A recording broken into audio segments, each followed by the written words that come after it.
Agriculture, relance du secteur agricole. En République démocratique du Congo, le secteur attire des investisseurs.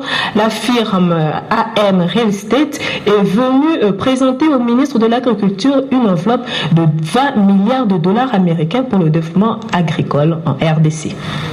La firme AM Real Estate, spécialisée dans la culture du riz et du maïs, va démarrer ses activités en RDC après avoir signé un contrat de relance agricole avec le ministère de l'Agriculture. Cette entreprise a l'ambition de développer ces deux cultures dans toutes les provinces de la République.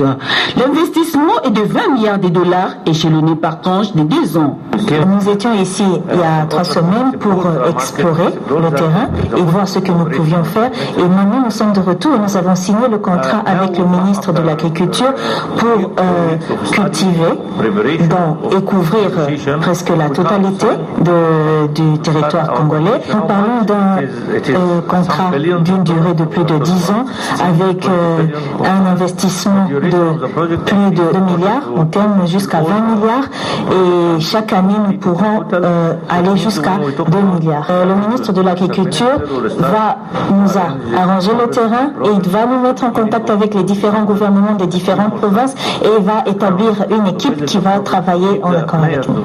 Ce travail sera exécuté par un personnel constitué essentiellement des Congolais. Dans l'actualité des provinces, l'aéroport de Bibemba à Mbuji-Mayi au Kasaï oriental sera bientôt modernisé et les aéroports de Kindu et Kisangani, eux, seront dotés de matériel aéroportuaire de nouvelle génération. Fifi Mukunji nous en parle dans ce reportage.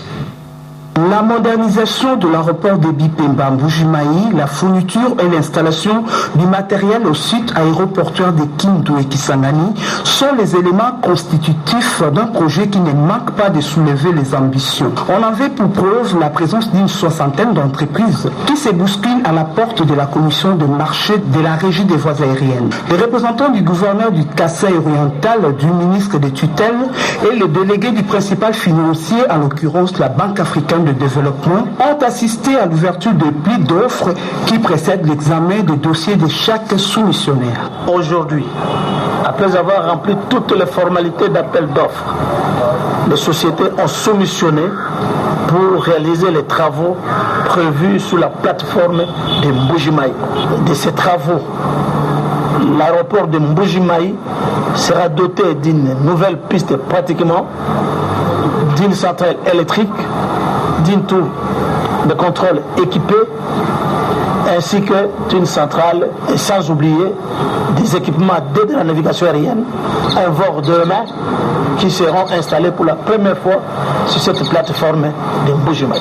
Au terme de l'examen de propositions d'offres des soumissionnaires, les entreprises gagnantes de ces marchés seront capables de doter Mbuji-Mayi des infrastructures aéroportuaires répondant aux normes de l'OACI, Organisation internationale de l'aviation civile.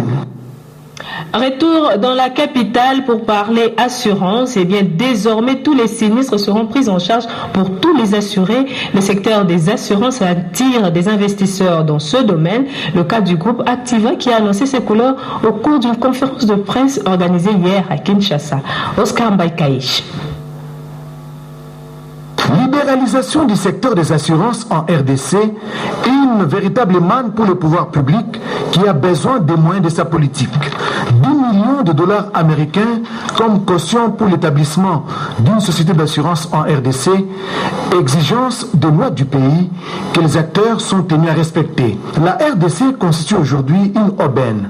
Le taux de pénétration est jusque-là faible, soit 2%, et donc le terrain est encore vierge pour les affaires. Nous tenons à faire en relation souvent avec le régulateur, accompagner le régulateur dans sa volonté d'éduquer les populations congolaises, vraiment de sensibiliser les populations congolaises à la nécessité de s'assurer, de prendre une assurance. Mais qu'est-ce que l'assurance? C'est quelque chose, que ce soit le congolais ou l'américain ou l'anglais, nous sommes exposés aux mêmes risques.